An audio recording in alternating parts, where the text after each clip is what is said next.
ప్రేక్షకులకు నమస్కారం అండి. ఇప్పుడు మనం కొబ్బరి నీళ్ళు గురించి తెలుసుకుందాం. అందరూ కూడా ఏదో కొబ్బరి నీళ్ళు తాగుతున్నాం కదా అనుకుంటారు. కాదండి. లైట్‌గా గుంజు అంటే పాకుడు అంటాం మనం మన వాడుక భాషలో. ఆ పాకుడు కట్టిన కాయ యొక్క నీళ్ళు ఒక గుణం ఉంటుంది. ముప్పేటకాయ అంటామండి. సగం ముదిరింది కాయని ముప్పేటకాయ అంటాం. 3 భాగాలు ముదిరింది పూర్తిగా ముదరకుండా. దాని నీళ్ళ యొక్క గుణం డిఫరెంట్‌గా ఉంటాయండి. అలాగే బాగా తయారైపోయిన కాయ, పూర్తిగా ముదిరిపోయిన కాయ, దాని యొక్క నీళ్ళ లక్షణాలు డిఫరెంట్‌గా ఉంటాయండి. ఇలాగా అనేక రకాలుగా మనకి కొబ్బరి నీళ్ళు తీసుకోవాలి. అలాగే గంగాబాణం అంటారు. దాని నీళ్ళు మళ్ళీ దాని లక్షణం డిఫరెంట్‌గా ఉంటుంది. అదేవిధంగా అది ఏ ఏరియాలో పండింది, ఎక్కడ పండింది అనే దాన్ని బట్టి కూడా మనకి ఆ నీటి యొక్క లక్షణం ఉంటుందండి. ఇప్పుడు కొబ్బరి నీళ్ళు తాగడానికి కూడా కొంతమంది భయపడుతున్నారు, కానీ బాగా ఎక్కువ తాగుతున్నారు. రేటు కూడా విపరీతంగా పెరిగినాయి. కొబ్బరి బొండాల యొక్క నీళ్లు కూడా కొంచెం పురుగు మందులు అయ్యి వాడుతున్నారు కాబట్టి ఎక్కడైనా చెడు కూడా ఉండొచ్చు, కానీ మనం మంచిని ఆశించే తీసుకుందాం. అదే న్యాచురల్గా వచ్చినాయి అంటే ఎటువంటి కెమికల్స్ వాడకుండా హెల్తీగా ఉన్న కొబ్బరి బొండాలు తాగితే కనుక చాలా బాగా పనిచేస్తుందండి. అంటే కూల్ డ్రింక్స్ అవి తాగి మన ఆరోగ్యాన్ని పాడు చేసుకునే బదులు ఈ కొబ్బరి నీళ్ళు తాగడం వల్ల అనేక రకాలైన మనకి మంచి జరుగుతుందన్నమాట. ఈ లేతకాయలో నీళ్లు తాగడం వల్ల ఏమవుతుందంటే కొంతమందికి యూరిన్ పోసేటప్పుడు బాగా మంట ఉంటుందండి.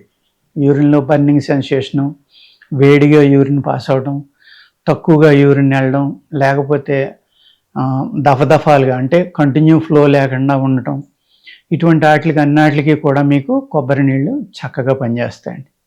అదేవిధంగా మీరు ఎక్కువగా శ్రమ పడ్డారు, నడిచి వచ్చారు ఎక్కడి నుంచో, మార్గాయాసం అంటాం, ఎక్కువ లెక్క నడటం వల్ల శ్రమ పడతాం కదా, అటువంటప్పుడు కొబ్బరి నీళ్ళు తాగితే ఇమ్మీడియట్గా బాడీ రికవరీ అవుతుందండి. ఎందుకంటే అనేక రకాలైన మినరల్స్ ఉంటాయి కొబ్బరికాయలు. ఈ కొబ్బరి నీళ్ళు తాగేటప్పుడు కూడా మినరల్ డెఫిషియన్సీ ఉన్నవాళ్ళు కొద్దిగా సాల్ట్, కొంచెం చక్కెర, ఈ రెండు కలుపుకుని కనుక మీరు తాగితే, రాక్ సాల్ట్ ఒక 3 ఏళ్ళకి వచ్చినంత వేసుకోండి, కొద్దిగా పంచదార వేసుకోండి, కలిపి తాగండి. చక్కగా చలవ చేస్తాయి, వేడి శరీరాన్ని వేడి తగ్గింతాయి. అదేవిధంగా ఈ స్త్రీలకి బహిష్ట అవుతుంది కదా మెన్స్ట్రువల్ సైకిల్, ఆ మెన్స్ట్రువల్ సైకిల్ ఈక్వల్గా లేని వాళ్ళు కూడా, సరిగ్గా అవ్వని వాళ్ళు కూడా ఈ కొబ్బరి నీళ్ళు అనేది ఆ మెన్స్ట్రువల్ టైంకి ఒక 10 రోజుల ముందర మొదలుపెట్టి కనుక తాగితే మీకు ఈజీగా మెన్స్ట్రువల్ సైకిల్ అనేది పెర్ఫెక్ట్గా రావడానికి అవకాశం ఉందండి. అలిసిపోయారు, శ్రమ చేశారు, కొబ్బరి గుంజు తింటే ఏ విధంగా మీకు ఇమీడియట్గా మీకు శక్తినిస్తుందో అదేవిధంగా కొబ్బరి నీళ్ళు కూడా శక్తినిస్తాయండి. ఈ లేతకాయలో నీళ్లు తాగటం వల్ల మీ శరీరానికి చల్లదనం వస్తుంది. అలాగే మూత్రం ఎవరికైతే ఇబ్బంది ఉన్నాయో ఆ మూత్ర వ్యాధులు తగ్గించడానికి చాలా బాగా ఇది పనిచేస్తుందండి. చలవ చేస్తుంది. ఇది వాతం బాగా ఎక్కువ వాతం ఉన్నవాళ్ళు, అంటే కాఫ్ తోటి, కోల్డ్ తోటి, లేకపోతే ఈ వాతం వల్ల ఇబ్బంది పడేవాళ్ళు ఎవరైతే ఉన్నారో వాళ్ళకి ఈ లేత కొబ్బరి అనేది పనిచేయదండి. ఒక మాదిరిగా తయారైన కొబ్బరికాయ యొక్క నీళ్ళు తాగడమే మంచిదన్నమాట. సగం పైన ముదిరిన కాయ, మనం ముప్పేటకాయ అంటాం దాన్ని మామూలుగా వాడుక భాషలో పల్లెటూరులో. ఆ గుంజు తినటం వల్ల ఏమవుతుందంటే చాలా బలం అండి. బలము, వీర్య వృద్ధి కూడా. అర్థమైంది కదండి. అది కొంచెం కఫాన్ని పెంచుతుంది. అంటే మనకి కఫ తక్కువ ఉండి బాగా సన్నగా చిక్కిపోయి ఉంటారు చూడండి, అటువంటి వాళ్ళు ఇది తీసుకోవచ్చు. దీంట్లో కొంచెం మన సోడా గ్యాస్ లాగా అనిపిస్తుంది అనమాట తాగుతూ ఉంటే. ఇది మన పొట్టలో ఉన్న క్రిములను కూడా చంపుతుంది. అయితే నులి పురుగులు అంటాం కదండి పొట్టలోని, ఆ నులి పురుగులను కూడా ఇది చంపుతుంది అనమాట. ఆ విధంగా ముప్పేటకాయ అంటే 3 వంతులు ముదిరిన కాయ అన్నమాట. అది చాలా బాగా పనిచేస్తుంది. ఏట్ల మీద, వీర్య వృద్ధి మీద, బలం అన్నమాట మనిషికి. ఇంకోటి ఏంటి, నులి పురుగులను చంపటం. వాతపిత్త కఫాల్లో కఫం అనేది చాలా ఇంపార్టెంట్ అండి ఆయుర్వేదంలో. కఫం కరెక్ట్గా ఉన్నప్పుడు వాతపిత్తాలను అది కంట్రోల్ చేస్తుంది అనమాట. ఈ కఫం అన్ఈవెన్ అయినప్పుడే మిగిలిన 2 మారుతూ ఉంటాయి.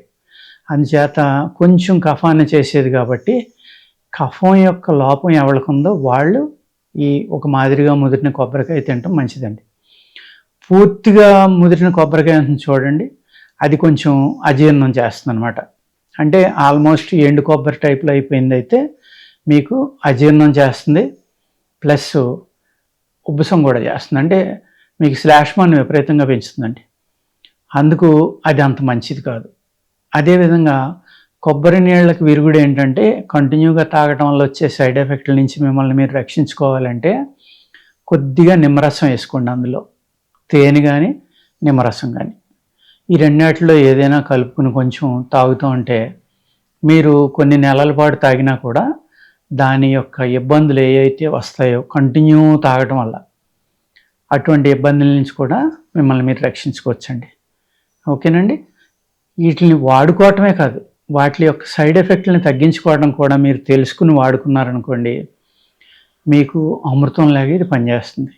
లేదు ఏమీ తెలుసుకోకుండా ఏదో చెప్పారు కదా తినేద్దాంలేని ఒక 6 నెలల సంవత్సరం తినేశారనుకోండి, నేను చెప్పిన విరుగుళ్ళు తినకుండా వాటి సైడ్ ఎఫెక్ట్ వల్ల మీకు ఇబ్బందులు రావడానికి కూడా అవకాశం ఉందన్నమాట. అందుకు దీనిని శుద్ధి అనుకోండి, లేకపోతే ఏదైతే సైడ్ ఎఫెక్ట్లు వస్తాయో వాటి నుంచి మీరు మిమ్మల్ని రక్షించుకోవడం అనుకోండి. ఈ విధంగా కొబ్బరి నీళ్ళు అనేది దాని లక్షణం తెలుసుకుని తాగితే కనుక మీకు చక్కగా పనిచేస్తుందండి. అలాగే ఈ కొబ్బరి నీళ్ళు తాగకూడదు, ఎవరు తాగకూడదు అనేది కూడా చెప్తాను. ఓకేనండి. ఎవరికైతే మోషన్స్ అవుతూ ఉంటాయో, అలాగే రోజు 1-2 సార్లు వెళ్ళే బదులు 4-5 సార్లు మోషన్ అవుతుందో అటువంటి వాళ్ళు, ఈ రక్తం తక్కువ ఉన్నవాళ్ళు, ఎవరైతే కొంచెం ఎనిమియా ఉందో వాళ్ళు, ఉబ్బు రోగం అంటే నీళ్లు మొహం కొంచెం ఉబ్బుగా ఉండటం, లేక శరీరం ఉబ్బినట్టు ఉండటం, ఇటువంటి వాళ్ళు, అలాగే ప్రమేహ రోగులు కూడా, అంటే కొన్ని మేహవ్యాధుల్లో కూడా ఇది అంత మంచిది కాదండి.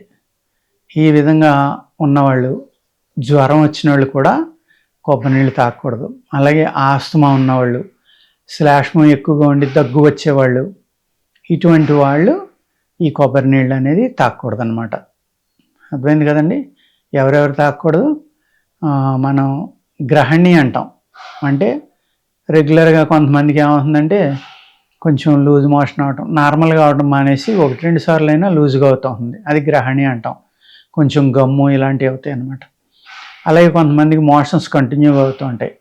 అటువంటి వాళ్ళు, అలాగే ఉబ్బసం ఉన్నవాళ్ళు, దగ్గు శ్లాష్మం ఎక్కువగా ఉన్నవాళ్ళు ఈ కొబ్బరి నీళ్ళు తాగకూడదండి. అర్థమైంది కదా. అలాగా ఎవరు తాగాలి ఎవరు తాగకూడదు అనేది తెలుసుకుని కూడా మనం వాడుకోవాలండి. మనం ఏం చేస్తున్నామంటే ఎవరైనా మంచిదని చెప్తే అది నాకు మంచిదా లేదా అని తెలుసుకోకుండా అందరూ అదే పని కింద ఉంటున్నారు. దయచేసి అలా చేయొద్దు. మీ శరీర తత్వానికి అది సూటబుల్లా కాదా తెలుసుకుని అప్పుడు తాగుతూ ఉండండి. ఓకేనండి. నమస్తే.